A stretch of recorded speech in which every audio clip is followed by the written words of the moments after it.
This week, we partnered at Punchbowl News with the World Economic Forum for a series of interviews with members of Congress, in addition to some sideline chats with other powerful lawmakers.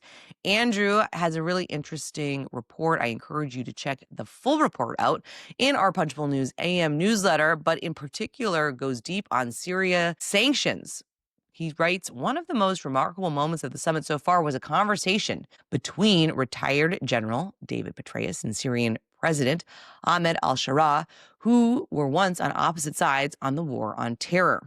This divide is at the core of a dispute between the Senate and the House over whether to include in the annual defense policy bill a repeal of the Caesar Act, the economic sanctions imposed during Syria's civil war. So the former al-Qaeda leader whose forces overthrew Bashar al-Assad last year has been making the case to U.S. lawmakers that sanctions should be repealed in order to spur badly needed foreign investment that can help rebuild the war-torn country.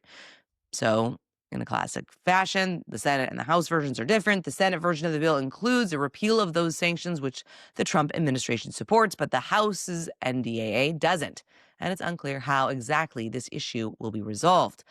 Interestingly enough, Representative Gregory Meeks, the Democrat from New York, talked to Andrew and said he seemed to have concerns about lifting the sanctions using the Ronald Reagan phrase, trust but verify. Here's what Meeks said. I need to see and to make sure that they're going to be moving in the right direction that brings people together, especially some of the religious minorities. I'm hopeful. I want him to be able to succeed. Meanwhile, Senator Jeanne Shaheen, the Democrat from New Hampshire, who also attended the meeting with al-Shara and met with him in Damascus for 2 hours last month, sees the recent developments in Syria as a once-in-a-generation opportunity for regional stability, and she strongly supports a full repeal.